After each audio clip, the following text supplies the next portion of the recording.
विश्वानि देव सवितर्दुरितानि परासुव यद्भद्रं तन्न आसुव।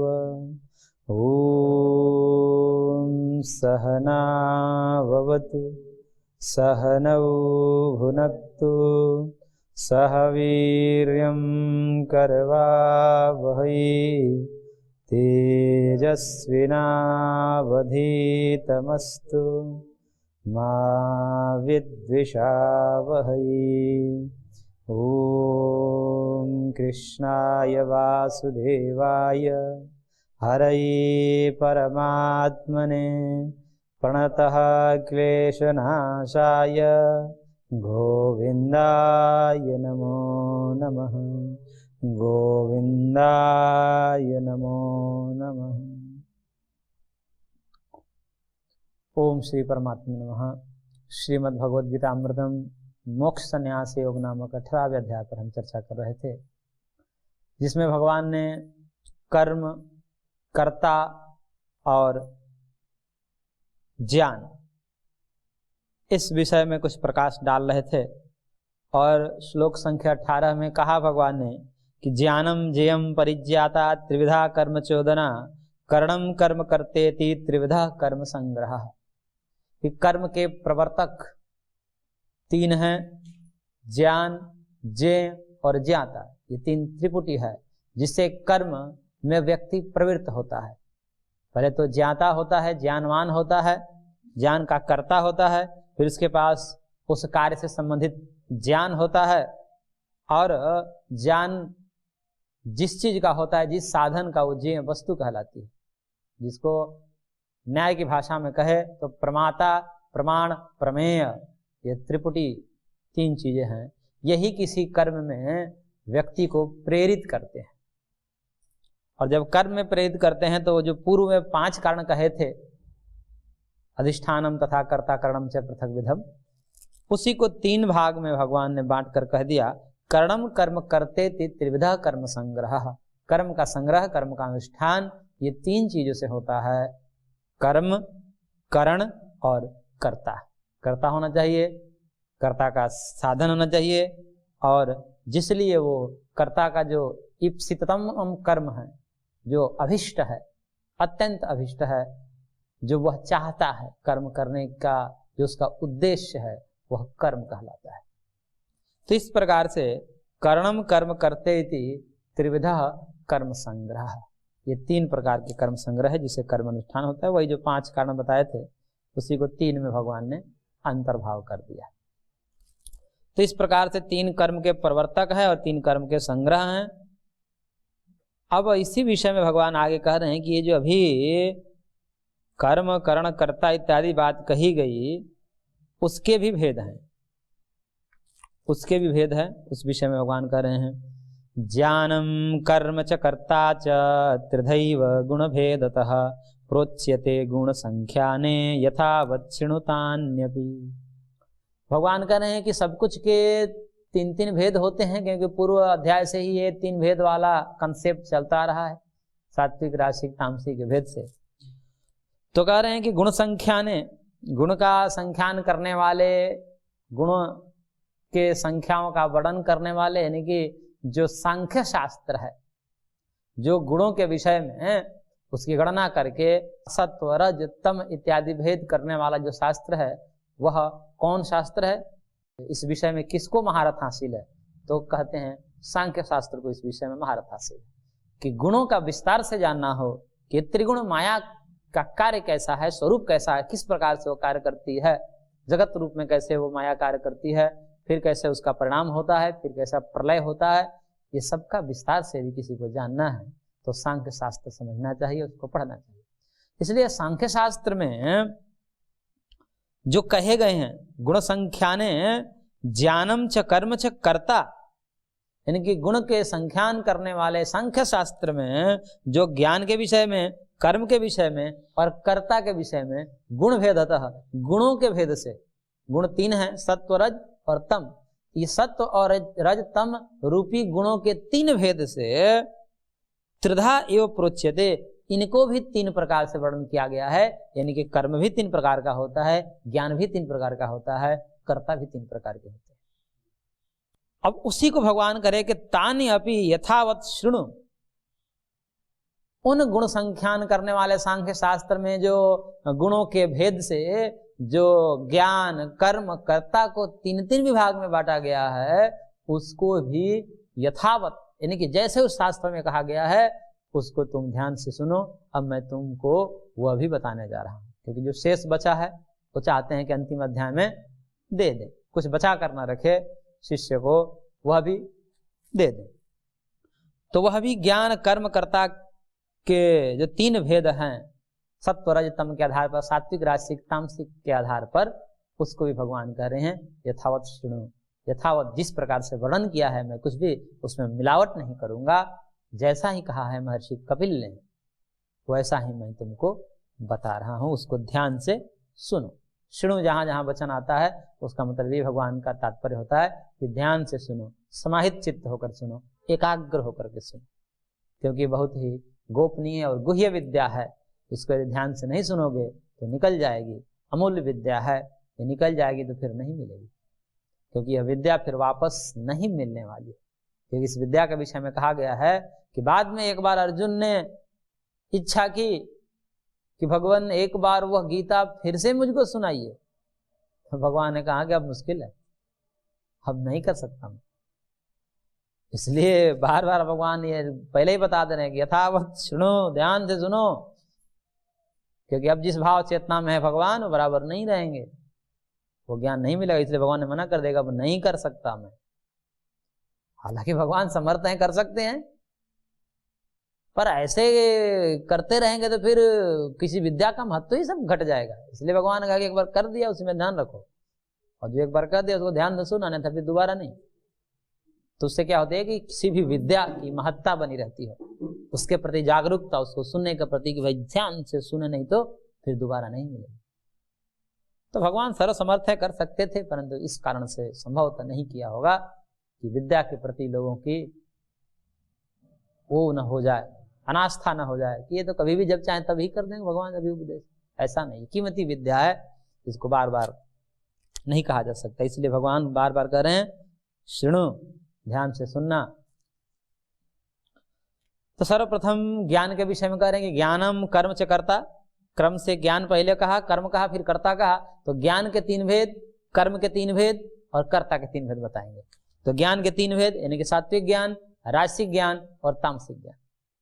ऐसे ही कर्म के विषय में सात्विक कर्म, राजसिक कर्म, तामसिक कर्म, और ऐसे ही कर्ता के विषय में सात्विक कर्ता, राजसिक कर्ता और तामसिक कर्ता, ये भेद बताएंगे और क्रम से बताते जाएंगे। इसलिए श्लोक संख्या 20 में सात्विक ज्ञान के विषय में भगवान कह रहे हैं और कह रहे हैं सर्वभूतेषु येनैकं भावम् अव्ययमीक्षते अविभक्तं विभक्तेषु तज्ज्ञानं विधि सात्विकम्। कह रहे हैं कि सात्विक ज्ञान क्या है, तो कह रहे हैं कि येन विभक्तेषु सर्वभूतेषु एकम अव्ययम भावम अभिव्यक्तम ईक्षते तज्ज्ञानम सात्विकम विद्धि। कह रहे हैं कि समस्त भूतों में विभक्तेषु यानी कि यह जो संसार है इसमें वस्तुएं नाना हैं, नाना वस्तुएं हैं, सब अलग अलग हैं, विभक्त हैं। कितना भेद दिख रहा है, एक एक व्यक्ति में कितना भेद दिख रहा है।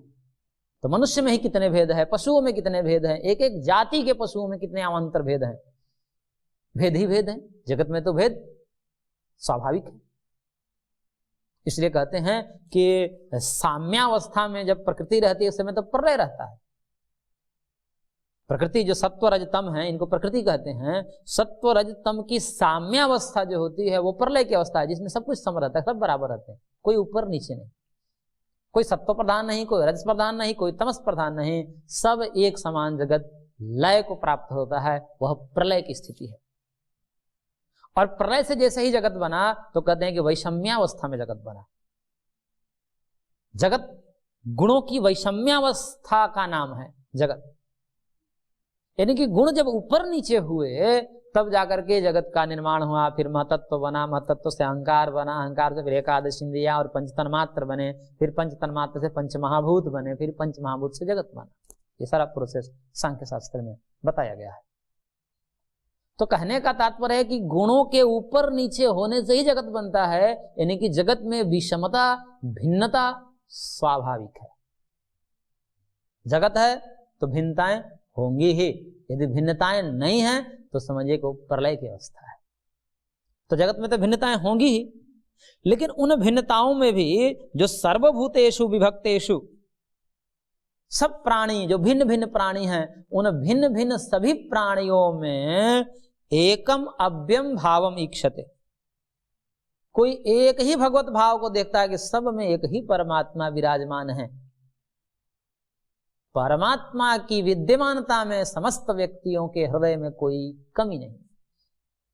ईश्वर सर्वभूतानां हृदय सर्जुन तिष्ठते, आगे भगवान कहेंगे। ईशावास्यमिदं सर्वम, जो उपनिषद का वचन है। वासुदेव सर्वमिति समहात्मा सुदुर्लभ, पहले कह ही चुके हैं भगवान।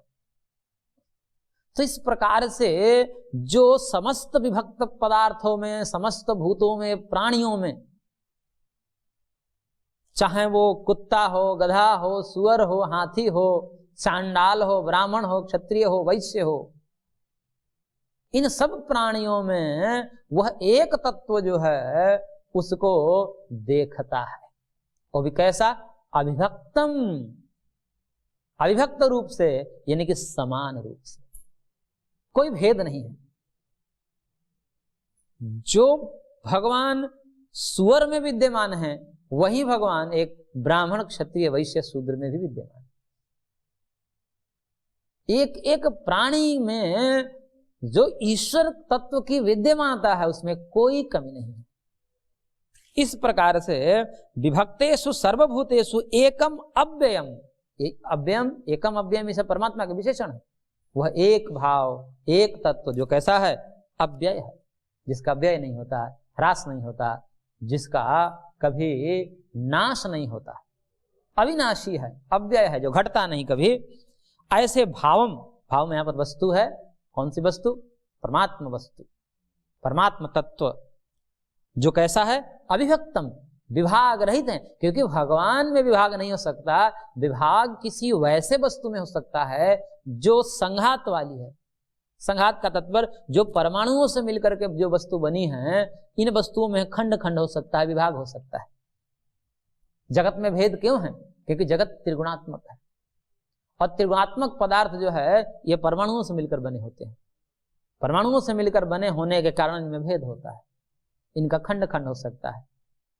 परंतु जो अखंड एक रस तत्व है, जो निरवयव है, असंघात है, असंगो अयम पुरुषैते, जिसको उपनिषद ने कहा असंग है, असंघात वाला है, निरवयव है।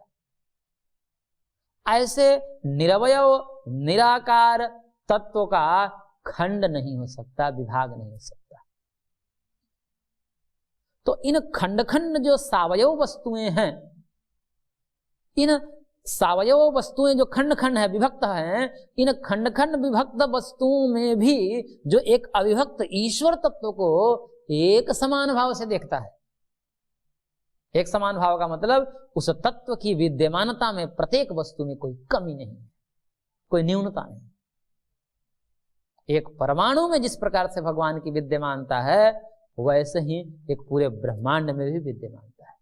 यथा पिंडे तथा ब्रह्मांडे, उसी एक समान भाव से, कोई अंतर नहीं। इसलिए कहा अविभक्तम ईक्षते, जो उस प्रकार से एक तत्व को समस्त प्राणियों में अविभक्त रूप से, समान रूप से ईक्षते, देखता है। किससे देखता है? ये न ज्ञानेन, जिस ज्ञान से देखता है। ये ज्ञान ही तो है, ये दृष्टि तो है, ये तो भाव ही तो है। क्योंकि इसके लिए शास्त्र ज्ञान पहले करना पड़ता है। शास्त्र में श्रद्धा होने से, विश्वास होने से, शास्त्र बता दिए तो भले ही वो तत्व दिखता नहीं है, लेकिन देखने का प्रयास करने लगते। अब कोई कहे कि ईश्वर तो दिखता नहीं आंखों से, फिर कैसे आप देख लिए? यही है शास्त्र की महिमा। शास्त्र पढ़ने से सब दिखने लगता है। जैसे एक सर्जन को सारे अंग प्रत्यंग दिखने लगते हैं। जैसे एक सामान्य व्यक्ति है, वो कुछ नहीं पढ़ा है, वह शरीर विज्ञान का ज्ञाता नहीं है, उसको ज्ञान नहीं है शरीर के अंदर क्या क्या प्रोसेस है, कौन कौन से अंग कहाँ किस प्रकार से काम करते हैं, तो ऐसे व्यक्ति को तो कुछ नहीं दिखेगा, ऊपर ऊपर का ही दिखेगा, चमड़ी और शरीर ऊपर का ही दिखेगा। लेकिन वही एक सर्जन देखता है किसी रोगी को, तो उसको अब केवल ऊपर ऊपर नहीं दिखाई देता है, सारे अंदर के प्रोसेस उसकी आंखों के सामने नाचते हैं। किडनी का फंक्शन कैसा कर रहा है, इसका फेफड़े का फंक्शन कैसा है, लीवर कैसा काम कर रहा है, सब उसकी आंखों के सामने नाचने लगता है।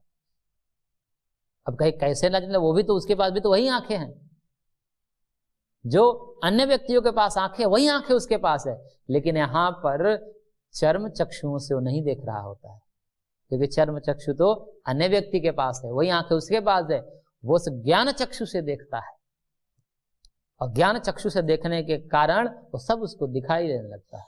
ज्ञान में ऐसा ही आंखों से दिखाई नहीं देता, लेकिन ज्ञान की महिमा है कि वो अदृश्य तत्व भी उसकी आंखों के सामने आने लगते हैं, सब उसके ज्ञान में मस्तिष्क में सब नाचने लगते हैं। ऐसे ही पहले पता नहीं था, लेकिन शास्त्रकार ने बता दिया, और बढ़िया से बता दिया, युक्ति से बता दी। श्रुति युक्ति ये दोनों प्रकार से, श्रवण और मनन ये दोनों करके हमने बढ़िया से इस बात को जान लिया कि ईश्वर की विद्यमानता समस्त तत्वों में, समस्त पदार्थों में एक समान है। और जब ऐसा ज्ञान होने लगता है, तब जब व्यवहार में उतरते हैं तो फिर वैसा ही दिखने लगता है, इसमें भी है, जैसे डॉक्टर को दिखने लगता है, वैसे ही शास्त्र की दृष्टिकोण से समस्त जीवों में भगवान हैं, उस भगवत तत्व में कोई न्यूनता नहीं है, उनकी विद्यमानता में किसी जीव में न्यूनता नहीं है, इसलिए प्रत्येक प्राणी में भगवान परिपूर्ण रूप से विद्यमान है। इसलिए किसी भी जीव की अवहेलना, किसी जीव की हिंसा नहीं करनी चाहिए। चींटी से लेकर हाथी पर्यंत, तृण से लेकर ब्रह्मा पर्यंत, सब में भगवान एक जैसे, एक समान विद्यमान। इसलिए किसी की निंदा नहीं करनी चाहिए, किसी को कष्ट नहीं देना चाहिए। तिनका कबहु न निंदिए पांव तले जे हो, ऐसा कबीरदास कहते हैं, तिनके को भी निंदा नहीं करनी चाहिए, जो पांव के नीचे होता है उसकी भी निंदा नहीं करनी। तो इस प्रकार से जो देखता है और जिस ज्ञान से देखता है, तज्ज्ञानम सात्विकम विद्धि, भगवान कहते हैं कि इस प्रकार के ज्ञान को सात्विक ज्ञान समझना चाहिए, यानी कि भगवत भाव से सबको देख रहा है, ब्रह्म दृष्टिकोण से देख रहा है, सब में ब्रह्म है। सर्वम खलु इदं ब्रह्म तज्जलानिति शांत उपासीत, जो उपनिषद का वचन है, इस भाव से जगत को देख रहा है, तो यह ज्ञान कैसा है? श्रेष्ठ है, सात्विक ज्ञान है। तो इस प्रकार के ज्ञान को भगवान ने सात्विक ज्ञान कहा, यानी कि ब्रह्म दृष्टि ही वास्तविक दृष्टि है, बाकी तो दृष्टि कुदृष्टि है, ब्रह्म दृष्टि ही वास्तविक दृष्टि है। और आगे भगवान कह रहे हैं कि जो राजसिक दृष्टि है, जब प्रायः लोग इस दृष्टि में जीते हैं, उसको कह रहे हैं पृथक्त्वेन तु यज्ञानम नाना भावान पृथक विधान वेत्ति सर्वेषु भूतेषु तज्ज्ञानम विधिराजसम। कह रहे हैं भगवान की यत् ज्ञानम सर्वेषु भूतेषु पृथक विधान नाना भावान पृथक्त्वेन वेत्ति तद ज्ञानम राजसम विद्धि। जो ज्ञान यह बताता है कि सर्वेषु भूतेषु पृथक विधान नाना भावान पृथक्त्वेन वेत्ति, कि नाना भावों में, नाना पदार्थों में अलग अलग जो भेद देखता है, यानी कि इसमें जो आत्मा है वो कैसा आत्मा है? बोले कि ये तो पापात्मा है। और ये कैसा आत्मा है? बोले कि ये तो पुण्यात्मा है। बोले कि ये कैसा है? तो बोले कि ये तो धर्मात्मा है। बोले कि ये क्या है? बोले कि ये तो अधर्मात्मा है। अब देखिए, यहाँ आत्मा में भी विशेषण डाला जा रहा है, ये धर्म से युक्त आत्मा है, ये अधर्म से युक्त आत्मा है, और वस्तुतः आत्मा तो क्या है? सबकी आत्मा तो परम आत्मा ही है। अंतर्यामी रूप में देखें तो समस्त आत्माओं के भी आत्मा जो परम आत्मा है वो तो भगवान ही है, और मानव आत्मा में विशेषण डाल रहे हैं तो भगवान में ही विशेषण डाल रहे हैं। आत्मा आत्मा में भेद कर रहे हैं तो मानो भगवान में ही भेद कर रहे हैं। इस प्रकार से भगवान को ऐसे भेद करके देखना, ये तो पापात्मा है, ये तो पुण्यात्मा है, ये तो पृथक है, ये तो पृथक है। और भगवान के रूपों में भी भेद करने लगते हैं, तो बोलते ये तो शिव जी हैं, ये तो भगवान विष्णु हैं, श्री हरि है, ये तो ब्रह्मा जी हैं, ये तो भगवती शक्ति है, उनमें भी नाना शक्तियां हैं। ऐसे जो भेद भेद करके देखते हैं, और जिस प्रकार से जिस ज्ञान से ये सब देखा जा रहा है, समस्त भूतों में भिन्नताएं ही देखी जा रही है, तो कह रहे हैं भगवान ये ज्ञान जो है राजसम विद्धि, ऐसे ज्ञान को राजसिक ज्ञान, 2 नंबरी ज्ञान समझना चाहिए। इसलिए उपनिषदकार ने कहा कि नेह नानास्ति किंचन, इस जगत में कहीं नानात्व नहीं है। नानात्व हमारी कुबुद्धि में है, कुज्ञान में है, कुसंस्कार में है, हमारे उस प्रकार से ज्ञान नहीं है। सात्विक ज्ञान के अभाव में ही ये सब दिखता है, नानात्व, भिन्नत्व, स्त्री है, यह पुरुष है, यह ऊंचा है, यह नीचा है, यह ब्राह्मण है, यह क्षत्रिय है, यह वैश्य है, यह शूद्र है। इस प्रकार से ये जो भिन्नत्व हैं, यह व्यावहारिक दृष्टिकोण से उन्हीं को देखता है जो राजसिक होते हैं, और प्रायः मनुष्य राजसिक ही होता है। इसलिए अधिकतर की दृष्टि ऐसी होती है, जो नाना भगवान के रूपों में भी भेद करेंगे, भगवान के नाम में भी भेद करेंगे, और भगवान की कृति है, जगत है, जिसमें मनुष्य, पशु, पक्षी, प्राणी सब हैं, इनमें भी भेद करते हैं। इस ऐसा ज्ञान जो है वो 2 नंबर का ज्ञान है, इसको राजसिक ज्ञान भगवान का श्रेष्ठ ज्ञान नहीं है। इसलिए यद ज्ञानम सर्वेषु भूतेषु पृथक विधान, भिन्न भिन्न प्रकार के नाना भावान, नाना भावों को पृथक यानी कि अलग अलग व्यक्ति जो जानता है, अलगाव को जानता है, विलगाव को जानता है, ऐसे लोग ही जो है तोड़ने फोड़ने वाला काम करते हैं। अलगाव सब जगह अलग अलग देखते हैं, तो इससे टूट फूट होता है, तोड़ फोड़ होता है। इसको भी तोड़िए, इसको भी तोड़िए, परिवार को भी तोड़िए, ये अलग है, ये अलग है, ये अलग है, ये हमारे बेटे हैं, ये तो हमारे नहीं हैं। इस प्रकार से भेदभाव शुरू होता है। तो ऐसा भेद करने वाला जो भी ज्ञान है, चाहे वो परिवार में भेद करने वाला ज्ञान हो, चाहे समाज में भेद करने वाला ज्ञान हो, या राष्ट्र में भेद करने वाला ज्ञान हो, ये सब के सब खतरा है, 2 नंबर का ज्ञान। क्योंकि इससे भेदभाव होता है, फूट पड़ता है। तो नाना भगवान पृथक विधान भगवान ने कह दिया, ये नाना तो कोई देखता है, अलग आओ कोई देखता है, मैं अलग हूं, ये मेरा बेटा अलग है, ये तो मेरा नहीं है, ये तो उसका है, ये मेरे हैं, ये मेरे नहीं है। इस प्रकार से अलगाव विलगाव जो है, यही समस्त दुखों का जड़ है। इसलिए भगवान ने कहा ऐसा ज्ञान नहीं होना चाहिए, चाहे भगवान के विषय में हो या किसी भी विषय में अलगाव का ज्ञान, तोड़फोड़ का ज्ञान हो, विलगाव का ज्ञान हो, वो ज्ञान 2 नंबर का है, राजसिक है, इससे दुख ही होगा। इसलिए सब एक हैं, हम सब भगवान के संतान हैं, हम सब भगवान के ही हैं, भगवान ही हमारे हैं, हम सब भगवान के हैं। अमृतस्य पुत्राः, ऐसा उपनिषदकार का उद्घोष है, हम अमृत पुत्र हैं, हमारे एकमात्र भगवान। भले व्यावहारिक दृष्टिकोण से, हमारे शरीर के दृष्टिकोण से हम हमारे पिता माता अलग हो सकते हैं, व्यवहारिक दृष्टिकोण से हमारा कुल वंश अलग हो सकता है, व्यवहारिक दृष्टिकोण से हमारी संस्कृति अलग हो सकती है, हमारा परिवेश अलग हो सकता है, हमारा राज्य अलग हो सकता है, लेकिन आत्मिक दृष्टिकोण से देखें, आध्यात्मिक दृष्टिकोण से देखें, तो सब तो भगवान के ही हैं। इसलिए कहते हैं कि ये जो राष्ट्रवाद का नारा लगाया जाता है, ये राष्ट्र क्या है? इनसे पूछा जाए ये राष्ट्र क्या है, तो अधिकतर ये तथाकथित राष्ट्रवादी इसकी परिभाषा भी मुश्किल से दे पाएंगे, राष्ट्र क्या है। तो उनका यही होगा कि भिन्न भिन्न संस्कृतियों, भिन्न भिन्न संस्कारों, भिन्न भिन्न राज्यों का समूह राष्ट्र है। तो कह रहे कि यहाँ भी तो भिन्न भिन्न है, भिन्न भिन्न कह रहे हो, भेद बुद्धि तो तुम्हारी अभी भी पैदा हुई है, कहां से राष्ट्रवाद लाओगे? भेद मिटाने के लिए कहते हैं कि राष्ट्रवाद की अवधारणा को लाइए, कि जब तक से राष्ट्रवाद की अवधारणा नहीं आएगी तब तक ये भेद नहीं मिटेगा। और राष्ट्रवाद की परिभाषा क्या दे दिए, वहां भी भिन्नता दे दिए। तो तुम्हारे दृष्टि में राष्ट्रवाद में ही भिन्नता है, कहां से अखंड भारत करोगे? भारत अखंड कैसे होगा? यानी कि सब भेद तो स्वाभाविक है, भेद तो होगा ही। शरीर के स्तर पर भेद होगा, कुलवंश के स्तर पर भेद होगा, राज्य के स्तर पर भेद होगा, भाषा के स्तर पर भेद होगा, कितने ही स्तर से भेद हो सकता है। भेद की तो बहुलता है, यहां पर संसार में भेद की बहुलता है।